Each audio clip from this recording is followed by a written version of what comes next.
Hi moksha. இன்னைக்கு நம்ம திவ்யதேசம் சீரீஸில் அடுத்த திவ்யதேசம், அதாவது 19th திவ்யதேசம் பார்க்க போகிறோம். இன்னைக்கு நாம் பார்க்க போகிற திவ்யதேசத்தோட பேர் திருக்கண்ணபுரம். இதுக்கு முன்னாடி நம்ம பார்த்தது 18th Divya Desam திருக்கண்ண Mangai. This is Thirukkannapuram. திருக்கண்ண மங்கை மாதிரியே இந்த திவ்யதேசமும் பஞ்ச கிருஷ்ண ஆரண்ய க்ஷேத்திரத்தில் ஒன்று.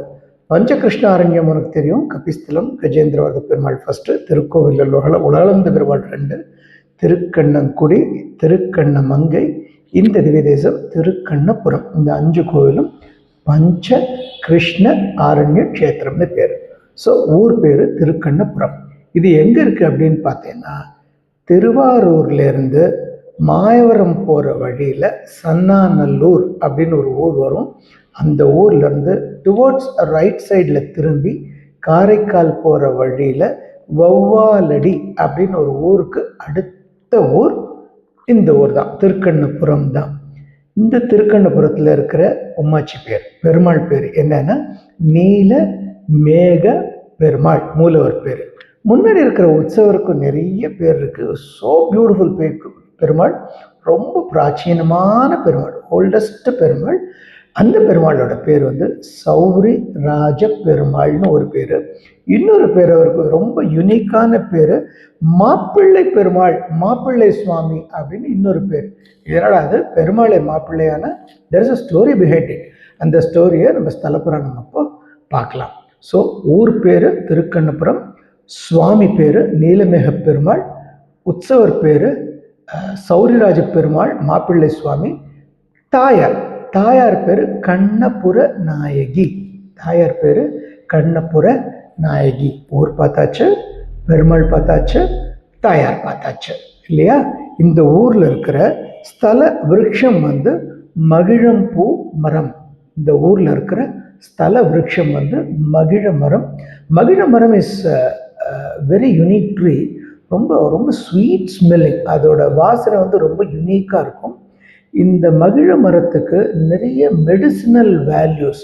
நம்ம Indian way of treating diseases Ayurveda இருக்கு இல்லையா, ஆயுர்வேதாவில் மகிழ மரத்துக்கு ஒரு யுனிக் ஸ்டேட்டஸ் இருக்குது.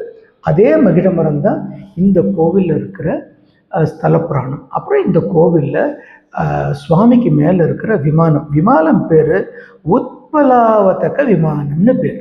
இந்த விமானம் ஜஸ்ட் லைக் தட் வெளியிலேருந்து பார்த்தா எல்லா கோவில் விமானமும் தெரியும் இல்லை, இது அப்படி தெரியாது. இந்த கோவிலுக்கு வெளியில் ஈஸ்டில் என்ட்ராகும், வெஸ்டர்ன் சைடு கோவில்லாம் விட்டு வெளியில் போய் ரோட்லேருந்து பார்த்தா ஒரு இடத்துலேருந்து சின்னதாக தெரியும் விமானம்.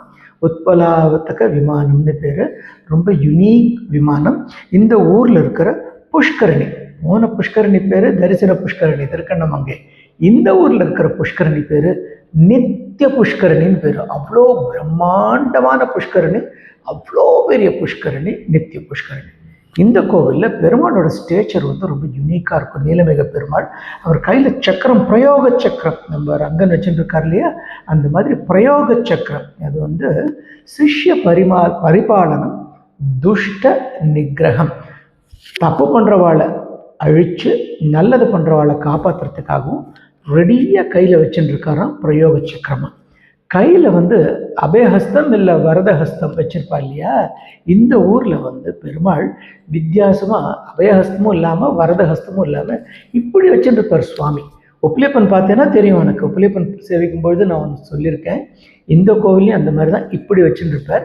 அது பேர் தான ஹஸ்தம். தானம் வாங்குறச்சு நம்ம இப்போ யார்கிட்டேருந்து எனக்கு நீ பைசா கொடு அப்படின்னு கேட்டால், எனக்கு ஏதாவது கொடு அப்படின்னு கேட்டால், அம்மாக்கிட்ட போய் எனக்கு சாப்பிட ஏதாவது கொடு அப்படின்னு இப்படி கை கேட்போம்ல, கை காமிக்கிறச்சு அம்மா அதில் கொடுப்பா இல்லையா, அந்த மாதிரி உம்மாச்சி இப்படி கையில் வச்சுட்டு இருக்காரா.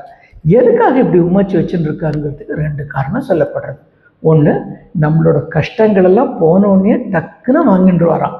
அதனால கஷ்டத்தை வாங்கிக்கிறதுனால, நம்மளோட கஷ்டத்தை வாங்கி நம்மளுக்கு நல்லது கொடுக்கறதுனால தானஹஸ்தமாக வச்சுட்டு இருக்காருன்னு ஒரு வியாக்கியானம்.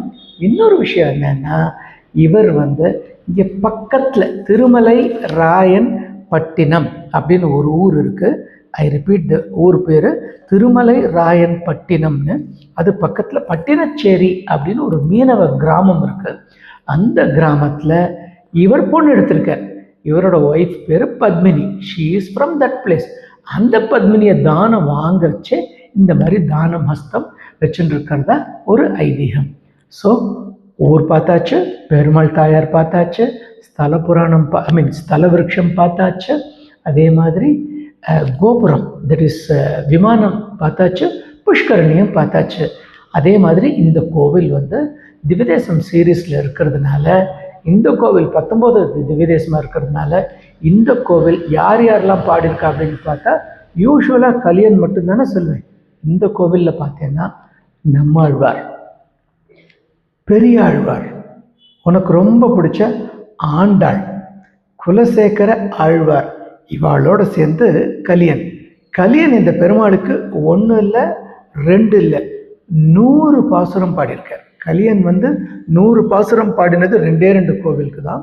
ஒன்று நாச்சியார் கோவில், அதை பார்க்குறச்சே உனக்கு சொன்னேன், அங்கே சமாசிரணம் பண்ணதுனால நாச்சியார் கோவிலுக்கு வந்து 100 பாசுரம். இவரை ஆச்சாரியனாகவே கலியன் வச்சுட்டார். தட் இஸ் நமக்கெல்லாம் ஆச்சாரியன் இருக்கிற மாதிரி இவருக்கு ஆச்சாரியன் பெருமாளேவான். அதனால 100 பாசுரம், 1 இல்லை 2 இல்லை 100 பாசுரம். ஸ்ரீரங்கத்துக்கே கலியன் 50 தான் பாடியிருக்கார். ஆனால் இந்த 2 கோவில் அவரோட ஹார்ட்டில் எக்ஸ்ட்ரா ஸ்பெஷல். ஒன்று நாச்சியார் கோவில், இன்னொன்று திருக்கண்ணபுரம். 100 பாசுரம் பாடியிருக்காரு. அவ்வளோ விசேஷமான கோவில், அவ்வளோ பெரிய கோவில். வடக்கே வேங்கடம், தெற்கே அப்படின்ட்டு இந்த ஊரோட எல்லை. இந்த கோவில் வந்து எவ்வளோ பெருசு இருக்குன்னா அந்த ஊரோட எல்லை வந்து அந்த காலத்தில் it's so very big which cannot be measured by distance. அவ்வளோ பெரிய கோவில். ஆனால் இன்றைக்கி வந்து ரொம்ப கம்ஃபர்டபுளாக பெருமாள் தன்னோட இடத்த சுருக்கிண்டு அழகாக நம்மளுக்கு வந்து தரிசனம் கொடுக்கறதுக்காக திருக்கண்ணபுரத்தில் காத்துருக்கார். இந்த கோவிலுக்கு ரொம்ப யுனிக்கான ஸ்தல புராணம் ஜென்ரலாக 2 சொல்லப்படுறது. அந்த 2 ஸ்தல புராணத்தை பார்க்கறதுக்கு முன்னாடி செலக்டட் பிட்ஸ்.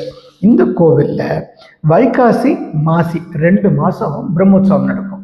அதில் வைகாசி பிரம்மோற்சவம் அன்னைக்கு ஒரே நாளில் மார்னிங் வந்து பெருமாளை சௌராஜ பெருமாளை சிவன் மாதிரி அலங்காரம் பண்ணுவாள். ருத்ர நாட்டம், புலி இதெல்லாம் ட்ரெஸ் போட்டு ருத்ர நாட்டமே நெத்தியில் பட்டையெல்லாம் போட்டிருப்பாள். அன்னைக்கு நீ போய் பெருமாளை சேவிக்க போனீங்கன்னா விபூதி தான் பிரசாதம். ஒன்று கார்த்தாலேருந்து சாயங்காலம் மட்டும். சாயங்காலம் வந்து அவருக்கு பிரம்மா மாதிரி அலங்காரம் பண்ணி ராத்திரி திருப்பி பழையபடி அலங்காரம் சௌராஜ் பெருமாளை திருமணம்லாம் சாத்திட்டு ஜம்முன்னு இருப்பார். ஒன்று. அடுத்தது எவ்ரி அமாவாசை அன்னைக்கு இந்த பெருமாள் சௌரி தலையில் சௌரியை சாத்திண்டு அலங்காரம் பண்ணிட்டு நம்மளுக்கு இன்றைக்கும் காட்சி தர்றது ரொம்ப யுனிக்காக இருக்கும். ஒவ்வொரு அமாவாசைக்கும் இந்த கோவிலுக்கு போனீங்கன்னா யூ கேன் என்ஜாய் தட் சேவை. ஸோ இப்போது நம்ம இந்த கோவிலோட 2 ஸ்தல புராணத்தை பார்க்க போகிறோம். ஸ்தல புராணம் நம்பர் 1. அந்த காலத்தில் என்னென்னா நம்ம அர்ச்சகா பட்டர் சுவாமிலாம் இருக்கா இல்லையா, முக்கியமான நல்ல நாள் பெரிய நாள்லாம் ராஜாவோட கிங்டம்க்கு போயிட்டு சுவாமியோட பிரசாதத்தை கொடுத்துட்டு வருவாள். பிரசாதம்னா விபூதி, குங்குமம், இல்லை அந்த கோவிலில் பண்ண நெய்வேத்தியம், பிரசாதம், சுவாமிக்கு சாத்தி களைஞ்ச நிர்மால்ய மாலை அப்படிலாம் கொண்டு போய் ராஜாவோட பிளேஸ்லேயே போய் கொடுத்துட்டு வருவாள். பிகாஸ் சுவாமிக்கு அடுத்து ராஜா தானே எல்லாரையும் பார்த்துக்கிறது. அதனால ராஜாவோட பிளேஸ்க்கே போய் கொடுக்க. அப்படி ஒரு நாள் ராஜாவோட இடத்துக்கு இந்த கோவில் அர்ச்சகர் எடுத்துகிட்டு போய் பிரசாதத்தை கொடுக்கறச்சே அதில் வந்து சுவாமிக்கு சாத்தின மாலையை ராஜாவுக்கு கொண்டு போய் கொடுக்குற. ராஜாவுக்கு தலையில் போட்டோன்னா ராஜா அதை கட்டி பார்த்தா அதில் அவ்வளோ பெரிய முடி ஒன்று ஒட்டின்னு இருக்குது.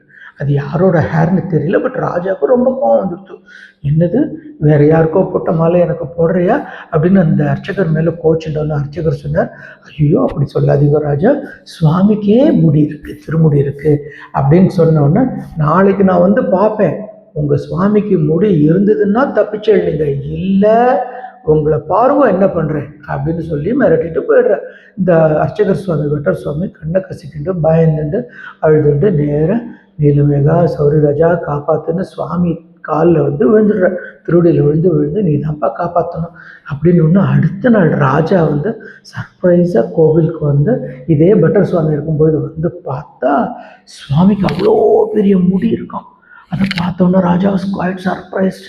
ஓ நிஜமாவே அப்படி இருக்கா அப்படின்ட்டு ராஜா பெருமாளை சேவித்து அர்ச்சகருக்கும் என்னெல்லாம் வேணுமோ எல்லாத்தையும் கொடுத்து நல்லதெல்லாம் பண்ணிவிட்டு ஹாப்பியாக போயிட்டு தான் ஒரு ஸ்தல புராணம். ஸ்தல புராணம் நம்பர் 2. அந்த காலத்தில் ஒருத்தர் இருந்தார் இந்த திருநபுரத்தில். அவர் பேர் என்னன்னா முனியதரையர் அப்படின்னு பேர். அவர் என்னன்னா எது பண்ணாலும் சாப்பிட்றது விஷயம், எது பண்ணினாலும் இல்லை எந்த வேலையை பண்ணாலும் சௌரிராஜ பெருமாளுக்கு, தட் இஸ் இந்த நீலமேக பெருமாளுக்கு அர்ப்பணம் பண்ணிட்டு தான் சாப்பிடுவார் பண்ணுவார். அப்படி ஒரு நாள் கண்டருளை பண்ணுறதுக்கு ஒரு பொங்கலை பண்ணி கண்டருளை பண்ணுறதுக்கு ஆசைப்படுச்சு. மழை அப்படி கொட்டுறது, என்ன பண்ணுறதுன்னே தெரியல. சுவாமிக்கு கண்டருளை பண்ணாமல் எப்படி சாப்பிட்றது அப்படின்னு யோசிச்சுட்டே இருக்கிறச்சு. கவலையப்படாதீங்கோ, நான் சுவாமிக்கு கண்டருளை பண்ணுறேன் அப்படின்னு சொல்லிட்டு அவாத்து மாமி மானசீகமாக சௌரிராஜா நீலமேகா நான் ஆத்மார்த்தமாக பண்ண இந்த பொங்கலை நீ அபிஷேகணும், நீ சாப்பிடணும் அப்படின்னு சொல்லிட்டு சுவாமிக்கு நெய்வேத்தியம் பண்ணிட்டு முனியதரையருக்கு போட்டுற. முனியதரையர் என்னன்னா இவர் சோ ஹாப்பி, பெருமாளுக்கு கண்டருளை பண்ணது தானே, சரி சாப்பிடலாம் அப்படின்னு சாப்பிட்றாரு. ஆனால் அடுத்த நாள் கார்த்தால பார்த்தா சுவாமி வாயில் முனியோதரன் அவாத்தில் பண்ண பொங்கல் ஒட்டின்னு இருக்கு. சுவாமி கோவில் சந்நிதியிலேருந்து முனியோதரன் சுவாமி வாசல் மட்டும் இந்த பொங்கல் சேரி கிடக்கு. எல்லாருக்கும் ஒரே ஆச்சரியம், என்னடா இது அப்படின்னு பார்த்தா அப்போதான் முனியோதரன் சுவாமிக்கு புரியுறது, நம்ம நேத்திக்கு கண்டுரலை பண்ணின பொங்கலை சுவாமி ஆத்மார்த்தமாக ஸ்வீகரிச்சிருக்கிறதுனால இந்த திருவிளையாடல் சுவாமி பண்ணியிருக்கார் அப்படின்னு அந்த ராத்திரியில் நெய்வேத்தியம் பண்ணதுனால அதை சிம்பலைஸ் பண்ணுறதுக்கு இன்றைக்கும் ராத்திரி 9 மணிக்கு மேலே அர்த்த ஜாமத்தில் முனியதரன் பொங்கல்னு ஒரு நெய்வேத்தியம், ரொம்ப யுனிக்கான நெய்வேத்தியம். இந்த மாதிரி நெய்வேத்தியம் உலகத்தில் எந்த சுவாமிக்கும் பண்ணுறதில்ல. அப்படி ஒரு நெய்வேத்தியத்தை இந்த கோவிலில் பண்ணுவார். ஸோ திருக்கண்ணபுரம் நீங்கள் போய் சேவிங்கோ. அப்படியே வைகாசி மாசியில் பெருமாள் சேவிக்கும் பொழுது அவசியம் அமாவாசையாக பார்த்துட்டு அந்த அன்னைக்கு அர்த்த ஜாமத்தில் அங்கே இருந்தேன்னா முனியதரன் பொங்கல் ஆனந்தமாக ஸ்வீகரித்து பெருமாளை மகிழ்ச்சியாக சேவிச்சுட்டு வரலாம். இது அன்னைக்கு தான்ட்டு இல்லை, 365 டேஸும் முனியதரன் பொங்கல் கிடைக்கும். ஸோ உன்னால் வைகாசி ஆணி போக முடியலன்னா என்னைக்கு முடியறதோ அன்றைக்கி போய் திருக்கண்ணபுரம் சேவிக்கணும். சரி, இதில் டிட்பிட்ஸ் கொசுறு ஒரு சின்ன ஆடான் விஷயம் எல்லாருக்குமே பிடிக்கும் இல்லையா. இவருக்கு ஒரு பேர் சொன்னேன்னா நீலமேக பெருமாள் சொன்னேன், சௌரிராஜ பெருமாள் சொன்னேன். சௌரினா முடி, அதனால சௌரிராஜ பெருமாள்னு. இன்னொரு பேர் சொன்னேன் மாப்பிள்ளை சுவாமின்னு. அது என்னடா அது மாப்பிள்ளை சுவாமி அப்படின்னு பார்த்தேன்னா, இந்த சுவாமிக்கு மாசி மாதம் வைகாசி மாதம் பிரம்மோற்சவம் மாதிரி மாசி மாதம் பௌர்ணமி அன்னைக்கு திருமலை ராயன் பட்டணம் அந்த இடத்துல பட்டணச்சேரி அப்படிங்கிற ஊரில் பொண்ணு எடுத்திருக்காருன்னு சொல்ல இல்லையா, அந்த ஊரில் கருடனுக்கு காட்சி தரும் விழா ரொம்ப விமர்சையாக நடக்கும். அது ஒரு கடற்கரை சார்ந்த கிராமங்கிறதுனால மீனவ ஜனங்க எல்லாருமே லட்சம் பேர் அந்த இடத்துல கூடுவா, ஆயிரக்கணக்கில் கூடி இந்த பெருமாளை கொண்டாடி தள்ளுவா. ஏன் மாப்பிள்ளை சுவாமின்னு வச்சான்னா அந்த மீனவ ஜனங்களில் ஒருத்தங்க தான் பத்மினி நாச்சியார். அந்த பத்மினி நாச்சியாரை சுவாமி திருக்கரம் கல்யாணம் பண்ணிட்டதுனால, தானஹஸ்தம் பார்த்தோமோ இல்லையா, கல்யாணம் பண்ணிட்டதுனால அந்த மீனவ ஜனங்க இன்னைக்கும் இந்த கோவிலுக்கு வந்தால் சௌரிராஜன்னு சொல்ல மாட்டா, நீலமேகம்னு சொல்ல மாட்டா, அதுக்கு பதில் என்னன்னு சொல்லுவா, மாப்பிள்ளை பெருமாள், எங்க பெருமாள் மாப்பிள்ளை பெருமாள் அப்படின்னு ஆனந்தமாக சொல்லுவா. அந்த பெருமாளை சேவிக்கிறத காட்டிலும் அவ சொல்கிற ஆனந்தம் பெருமாளை விட ஆச்சரியமாக இருக்கும். அந்த அளவுக்கு ஆத்மார்த்தமாக பக்தி. இது எதுக்கு சொல்கிறேன்னா, ராமரை விட ராமர் நாமம் முஸ்தி இல்லையா. என்ன இருந்தாலும் சௌரிராஜனே, நீலமேகனே. அந்த மாப்பிள்ளை சுவாமியை சேவிக்கிறதுக்கு நம்ம எல்லாம் எங்கே போகணும்? திருக்கண்ணபுரம் போலாமா?